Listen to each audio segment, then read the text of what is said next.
الآن إلى مداخلة الدكتور شاكر الحوقي أستاذ الدستور القانوني، وهذه المداخلة بعنوان طبيعة النظام التونسي، النظام السياسي التونسي في الدستور الجديد ومدى تطبيقه، الآفات والتحديات. تفضل دكتور. تحية طيبة للجميع. السلام عليكم. أنا سعيد في الواقع بالمشاركة في هذه الندوة وأشكر القائمين عليها. سوف أحاول أن أكون دقيقا ومختصرا.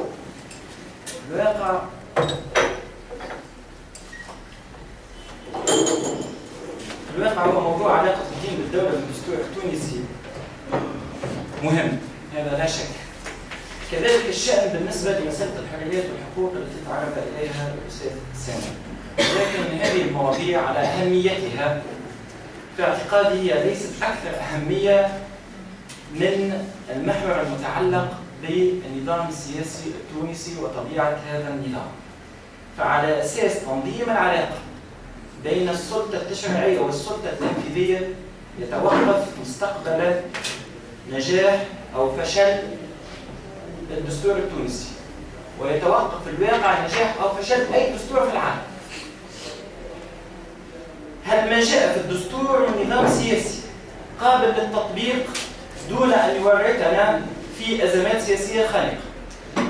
هل ما جاء في الدستور من نظام سياسي قابل أن يحيا ويستمر ويستوعب كل الخلافات والإشكاليات، وأن يستوعب الحياة الحزبية التونسية المعقدة ويتفاعل معها إيجابيا؟ هذه الأسئلة وغيرها هي التي سأحاول الإجابة عليها في هذه المداخلة، انطلاقا من العنوان التالي: طبيعة النظام السياسي التونسي ومدى تطبيقه، الآفاق والتحديات. علما وأن الدستور الجديد فيما يتعلق بالسلطة التشريعية والتنفيذية، أنا في الواقع لم أطلع عليه إلا البارحة، يعني بالأمس، وأقول هذا لأن ربما قراءتي لن تكون دقيقة يعني 100%.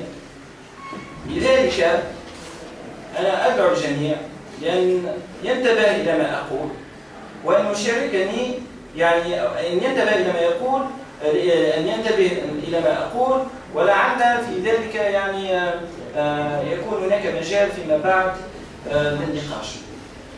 وأستغل هذه الفرصة أيضا لألفت، يعني أنا أستغل هذه الفرصة أيضا لأقول ما أريد أن أقوله، والاستنتاجات التي استنتجتها خاصة وأنه بين الحضور كما أشاهد وأرى يعني نواب المجلس التأسيسي الذين يمثلون يعني حزب المؤتمر.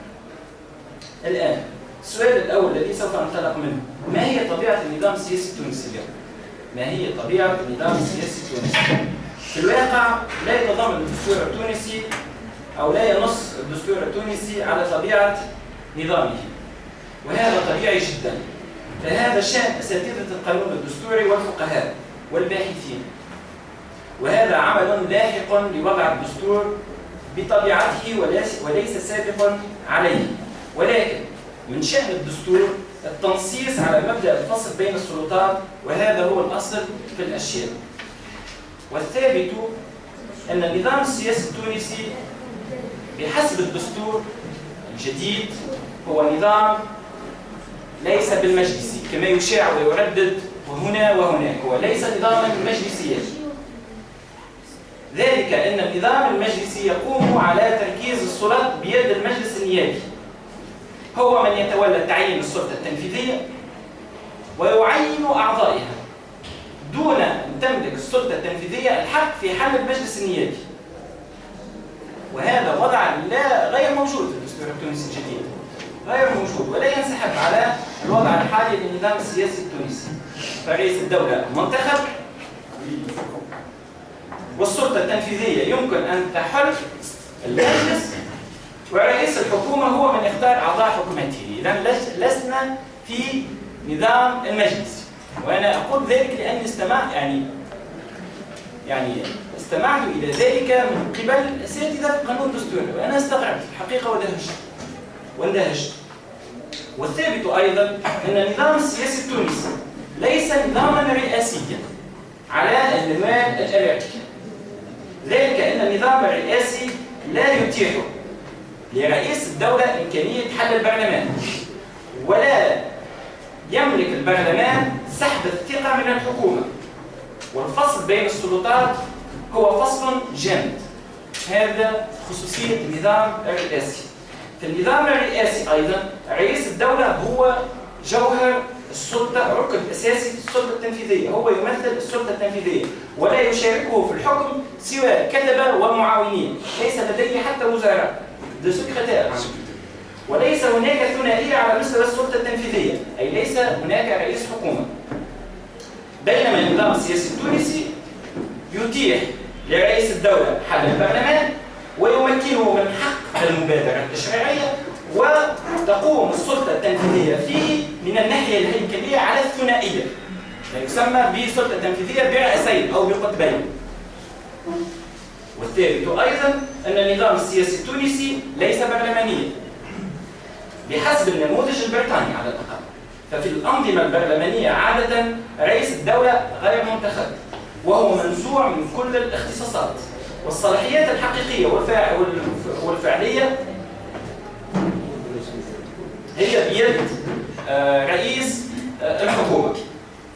أما رئيس الدولة فصلاحياته لا تعدو أن تكون صلاحيات شرفية ورمزية وشكلية.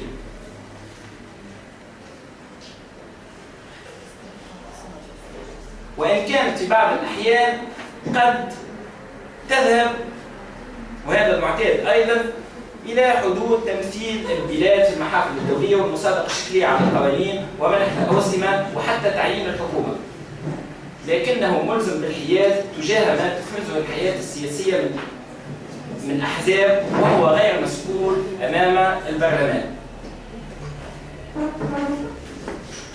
والواقع أن النموذج البرلماني يتناغم أكثر مع الأنظمة الملكية، ليس فقط لأنه يمكن الملك من أن يكون ضامنا لوحدة البلاد والدولة كما هو الحال في بريطانيا أو الحال في بلجيكا أو الحال في إسبانيا، ولكن أيضا لأن طبيعة هذه الأنظمة تقوم على أساس أن الملك يملك والأحزاب تحكم، الملك يسود والسلطة التنفيذية تسوس. وهذا مهم لأن هذا الوضع هو الذي يحفظ للملك هيبته ويبرر وجوده، ليس أكثر من أنه الملك يحكم في كل البلاد. يعني ملكة بريطانيا تملك، مش تحكم، تملك كل البلاد، كل البلاد هي رعاية، حتى الشعب هو رعاية لهذه الملكة. إذن السؤال: ما هي طبيعة النظام السياسي التونسي؟ واضح أنه نظام هجين كما يقال باللغة الفرنسية، إبريد، خليط، على طريقة الأدب العربي الذي يأخذ من كل شيء بطرفه. فهو يأخذ من النظام الرئاسي بعض التقنيات. رئيس دولة منتخب له الحق الاعتراض على الأقل فيما يتعلق بدو فيتو، له الحق الاعتراض على الأقل فيما يتعلق بقانون الميزانية، وله الحق في مخاطبة البرلمان، وهذه تقنية أيضا تم أخذها من النظام الرئاسي الأمريكي. ومخاطبة البرلمان مهم لأنه يمكن الرئيس من أن يوجه سياسته التشريعية، وهو يأخذ من النظام البرلماني في المقابل جوهر ما يتعلق بالعلاقة بين السلطة التشريعية والتنفيذية، القائم أساساً على تبادل وسائل الضغط والتأثير. فمن ناحية تملك السلطة التشريعية سحب الثقة من الحكومة، في المقابل تملك السلطة التنفيذية حل البرلمان، والحكومة مسؤولة أمام البرلمان، ناهيك عن بعض التقنيات الأخرى المتعلقة بطرح الأسئلة الكتابية والشفهية.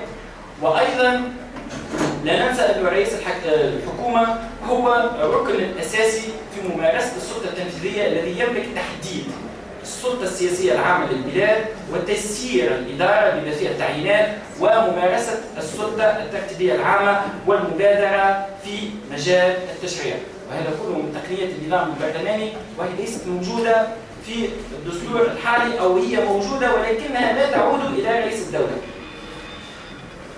وعادة ما تسمى الأنظمة السياسية القائمة على النسج بين النظام الرئاسي والبرلماني تسمى بالأنظمة شبه الرئاسية كازي بريزيدونسيال أو سومي بريزيدونسيال. والأصل في هذه الأنظمة هو النموذج الفرنسي.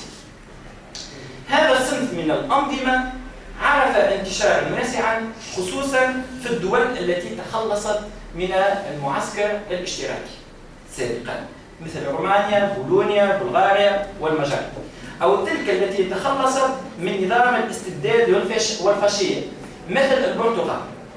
وعموما فإن الأمر يتعلق بالدول التي خاضت مغامرة الانتقال الديمقراطي. وقد عرفت هذه الأنظمة تفاوتا في تحديد صلاحيات مثلا رئيس الدولة، وليس هناك نموذج موحد. فهل يمكن اعتبار أن النظام السياسي التونسي هو نظام شبه رئاسي؟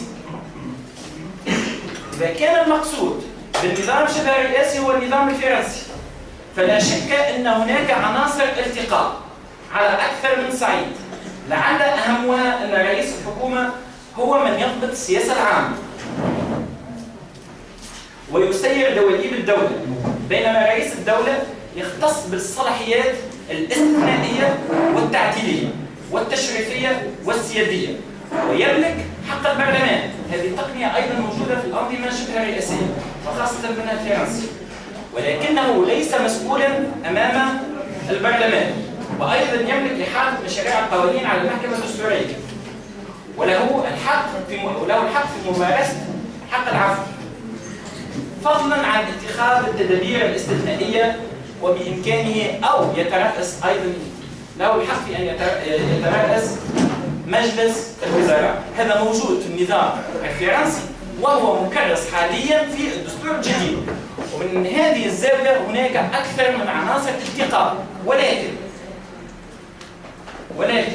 هناك عديد الاختلافات الأساسية التي تميز النظام السياسي التونسي عن النظام السياسي الفرنسي.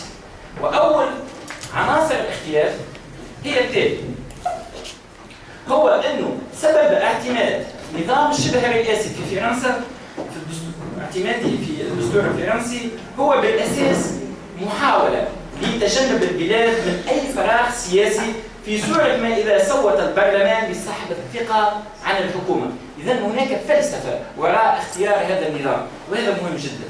ثانيا، وليست هذه الفلسفة نفسها التي تفسر هذا الخيار الذي ذهبنا إليه في تونس. مهم جدا أن نفهم لماذا ذهبنا في هذا الاتجاه ولم نعتمد أن نذهب في اتجاه آخر.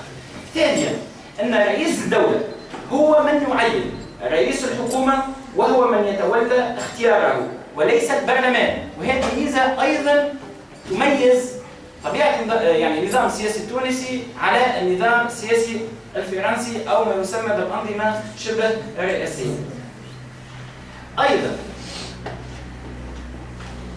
الوزير الأول متعهد ضمنيا في الأنظمة شبه الرئاسية. أتحدث هنا عن النموذج الفرنسي. الوزير الأول متعهد ضمنيا بتطبيق سياسة رئيس الدولة. الوزير الأول متعهد ضمنيا بتطبيق سياسة رئيس الدولة، وهو تابع له وكل ولاءه لرئيس الدولة كما هو الحال الآن في فرنسا، وهذا غير موجود في الدستور الجديد. هناك فصل كامل تقريبا بين رئيس الحكومة وبين رئيس الدولة. رئيس الحكومة ليس تابعا لرئيس الدولة وغير ملزم بتطبيق السياسة التي يريدها رئيس الدولة أو التي دافع عليها في برنامجه الانتخابي. إذن هناك قطيعة على هذا المستوى. إذن هذه كل المسائل لم يأتي عليها الدستور التونسي. إذن من هذه الناحية لا نستطيع أن نقول بأن النظام التونسي هو نفسه أو متماثل مع النظام الفرنسي من هذه الناحية. أما إذا أخذنا نماذج أخرى من النظم الشبه الرئاسية، فيمكن أن نلاحظ أن هناك تفاوت في الواقع. يمكن أن نلاحظ أن صلاحيات رئيس الدولة قد تنقص وقد تزيد. ففي إيرلندا مثلا لا يمكن للرئيس أن يتخذ القرارات بمفرده دون موافقة رئيس الوزراء. ويمكن لرئيس الدولة مثلا في النمسا والبرتغال أن يعزل رئيس الوزراء بقطع النظر عن موقف المجلس النيابي. هذا غير موجود في الدستور الجديد. غير أن الحكومة لا يمكن أن تبقى في السلطة إذا لم تتحصل على الثقة من البرلمان والرئيس. كما يمكن للرئيس البرتغالي مثلا أن يستعمل حق النقد الذي يلزم البرلمان بإعادة النظر في النصوص المصادق عليها. عموما يمكن وضع وتصنيف النظام السياسي التونسي ضمن خانة الأنظمة شبه الرئاسية، ولكن هذا النظام يتمتع بمميزات وخصوصيات خاصة به، وأنا في الحقيقة أفضل أن أعتبره أو يعني أن نسميه بالنظام البرلماسي، لأنه يعني فعلا هو يحاول أن يجمع من هنا وهناك بحسب عديد من الحسابات والمقتضيات بين النظام الرئاسي والنظام البرلماني، وليس هو يعني ولا يمكن أن يوضع في خانة الأنظمة شبه الرئاسية. هو نظام جديد، فعلا هو نظام جديد، ويحكيوا عن الإبداع التونسي، لا إبداع تونسي.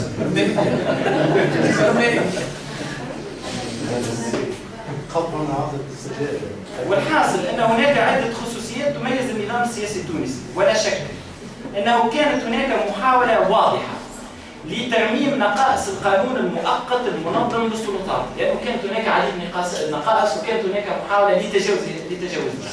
هناك أيضا محاولة للاستفادة من الواقع الذي فرضته التجاذبات السياسية داخل مجلس التأسيس، هذا أيضا واضح. وفي نفس الوقت النية واضحة في تجاوز بل القطع مع النظام السابق، هذا كله يبدو واضحا من خلال قراءة الدستور. ولكن هل بوسع هذا النظام السياسي أن ينجح في المرحلة القادمة؟ وهل يمكن أن يستوعب كل تعقيدات الحياة السياسية المحتملة؟ هذا هو السؤال الآن الذي أعتبره مفصلي وحاسم ومهم جدا. ماذا لو كان على سبيل الافتراض رئيس الدولة مستقبلا من حزب يتعارض سياسيا وإيديولوجيا مع رئيس الحكومة ممثل الأغلبية البرلمانية؟ هذه فرضية واحتمال وارد جدا. هذه إشكالية. في هذه الحالة كيف يمكن التعاون في رسم سياسة عامة مشتركة للبلاد؟ كيف يمكن لرئيس الدولة أن يتشاور مع رئيس الحكومة في المسائل الراجعة له بالنظر في الدفاع والخارجية؟ أخويا شاور رئيس الحكومة ورئيس الحكومة ما يحبش يحكي معه. ممكن جدا. يمكن أن تكون هناك قاطعة. ماذا سنفعل؟ وهل هو ملزم؟ يعني عندما يشاور رئيس الحكومة هل هو الملزم بأخذ رأيه أم لا؟ أخويا شاورته وبعد عملت كان. ماذا لو أن رئيس الدولة استشار رئيس الحكومة ووقع بينهما خلاف أو لم يعمل بمشورته؟ ماذا لو حضر رئيس الدولة في المجالس الوزارية كما نص عليه الدستور الجديد؟ ماذا لو حضر رئيس الدولة في المجالس الوزارية وقام الوزراء وانسحبوا من المجلس؟ يقول لك رئيس الدولة هذيك ما يحبش يقعد معه. ممكن جدا. بعد التجاذبات التي رأيناها في المدة الفائتة كل شيء جائز وممكن. يا أخويا يقول لك أنا ما نقعدش مع الرئيس هذاك. ماذا نفعل؟ ماذا لو أن الأغلبية النيابية أرادت أن تعفي رئيس الدولة من مهامه بحجة أنه مخالف للدستور، وهذا فصل أيضا موجود في الدستور الجديد. يا أخوي يقاولوا أي سبة وبإمكان يعني القيام ب مش إعفاء، يمكن إعفاء رئيس الدولة من مهامه على أساس أنه يخالف الدستور. يمكن إيجاد أي تعلق أو حجة أنه خالف فصله من الدستور. يا أخوي ما هوش ملتزم بالإسلام، ما يصليش أخوه، يغدوا يمشيوا يقولوا له مش نعفيه رئيس الدولة، والأصل في الأشياء أنه هناك خلاف سياسي بينهما، خاصة عندما يكون رئيس الدولة ليست له أغلبية مريحة أو مشارك في هذه الأغلبية داخل المجلس التأسيسي، وهذا ممكن جدا طالما أن رئيس الدولة هو منتخب من قبل الشعب مباشرة. شعبنا وقت الجاهلية يمكن أن يكون له أغلبية، يعني منتخب من الشعب وله هذه الشرعية الشعبية، ولكن ليس له أغلبية داخل المجلس التأسيسي. هذا ممكن جدا. ماذا نفعل عندها؟ بالضبط أن وضع كهذا لا يمكن أن يؤدي إلا إلى تأزيم الوضع وخلق حالة من التوتر والاحتقان والتجاذبات التي تتجاوز إمكانية المحكمة الدستورية في فض النزاعات بين رئيس الدولة والحكومة. موجود أنه المحكمة الدستورية بإمكانها فض النزاعات، ولكن هذه المشاكل تتجاوز يعني مش تتجاوز صلاحيات إطار ونطاق المحكمة الدستورية في الواقع، هي أكثر وأقل، تتجاوز يعني كيف أقول دورها تتجاوز دورها. من جهة أخرى وعلى سبيل الافتراض دائما، ماذا لو أن رئيس الدولة المنتخب كان من نفس لون وحزب رئيس الحكومة صاحب الأغلبية النيابية؟ هذا الافتراض زاد قائم وموجود. أخوي عندك رئيس الدولة من حزب هو نفسه حزب الأغلبية، هو نفسه الذي على رأسه رئيس الحكومة، وعنده الأغلبية المريحة بطبيعة الحال داخل المجلس التأسيسي. ماذا نفعل عندها؟ ماذا نفعل عندها؟ يا أخويا تصور النهضة انتخبت أو ترشحت إلى الانتخابات الرئاسية وفازت بها، عندنا رئيس من النهضة، وبعد ذلك عندنا رئيس حكومة من النهضة، هذا ممكن جدا، وعندنا أغلبية مريحة للنهضة داخل المجلس النيابي القادم. ماذا نفعل؟ هل ستقبل المعاملة بقواعد اللعبة وتستمر فيها؟ ما يخطوش يقول لك علاش عملنا التركيز، علاش عملنا ثورة، يقول لك علاش عملنا ثورة، يقول لك احنا تقسيم السلطة وتوزيعها كان الهدف منها عدم تركيز السلطات في يد حزب واحد، وإذا بنا ننتهي إلى نفس النتيجة. وبحكم هذا الدستور الجديد ليس هناك أي مانع، أنا معك، ولكن هل تعتقد أن المعارضة اليوم سوف تقبل بهذا؟ أنا أشك في ذلك. لا ما عادش الانتخابات غير صعب. شوف كل شيء كان الصوت في المؤتمر كان الصوت في المؤتمر الفرضية هذه في الواقع لا تنسحب فقط على حركة النهضة، بإمكانها أن تنسحب على نداء تونس. تصور أن رئيس الدولة من نداء تونس، رئيس الحكومة من نداء تونس، ولديه الأغلبية المريحة داخل مجلس التأسيس. والله ما تصير حتى في الحلم لا تصير.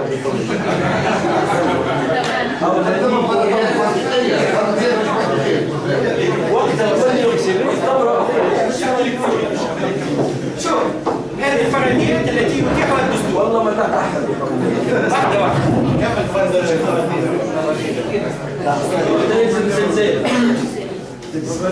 لا بربي نسمع.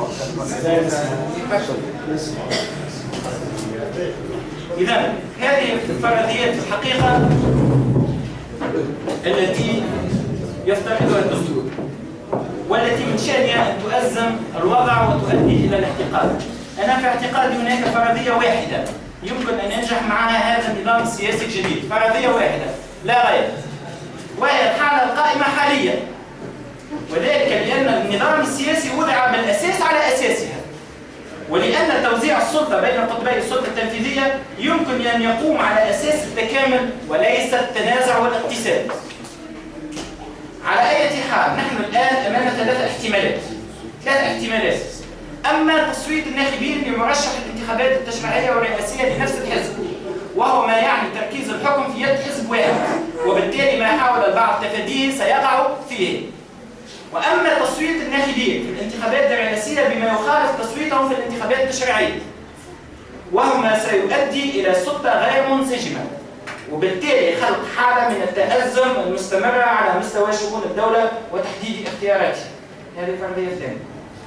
تصور عندك نهضة في الحكومة وعندك نداء تونس في الرئاسية، بعد حملة انتخابية سوف تكون شرسة، سوف يعني تلقى كل التهم وكل النعوت. كيف سوف يكون الحال فيما بعد؟ كيفاش يقعدوا بالله؟ بعد كل الاتهامات المتبادلة التي سوف تكون عبر الحملة الانتخابية، كيف سيتم يعني تقاسم السلطة، وكيف سيتم يعني تسيير شؤون الدولة. وعندنا مثال في ألمانيا الشيخ على قال مسح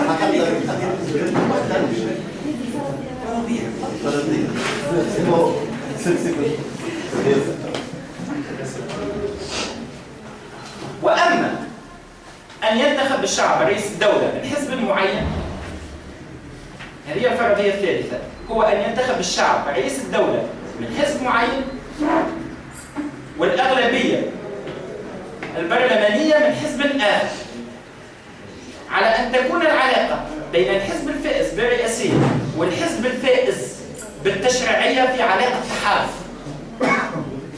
وهي الحالة الأسلم التي تضمن تقاسم السلطة واستقرار الحكم. هذه هي الفرضية الوحيدة التي يتماشى معها النظام السياسي التونسي كما جاء في الدستور الجديد. هناك فرضية وحيدة يمكن أن تؤدي بنا إلى الخلاص ودون مشاكل. باقي الفرضيات سوف تؤدي إلى تلزيم الوضع وإلى الاحتقار. يجب أن نكون منتبهين إلى هذه المسألة. أنا في الحقيقة أستغل حضور النواب، ربما أنا مخطئ في قراءتي، أتمنى ذلك. كان فما فرضية أخرى بالله قولوا لي عليها.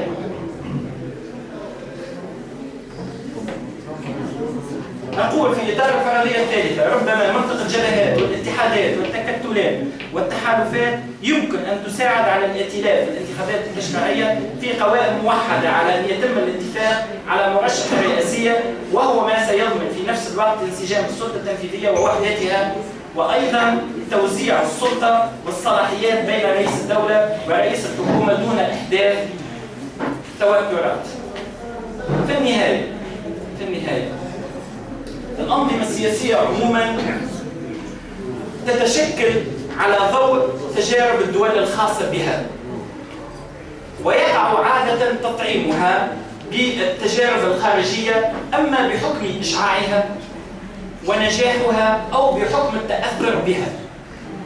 والسؤال الآن، هل إن النظام التونسي استطاع أن يراعي فعلا هذه الخصوصية التونسية في الحكم وأن يكون انعكاسا حقيقيا للوضع التونسي، أو هو نظام مسقط ومفتعل ومركب؟ هذا ما ستكشفه السنوات القليلة القادمة. ما قمنا به إلى حد الآن هو بمثابة صناعة السفينة، والمطلوب الآن هو تنزيلها إلى البحر لنتبين إلى ما كان بها ثقوب أم لا، ولنتبين أيضا إذا ما كانت هذه السفينة قادرة على الإبحار دون أن تفقد توازنها أم سوف تغرق. وشكرا.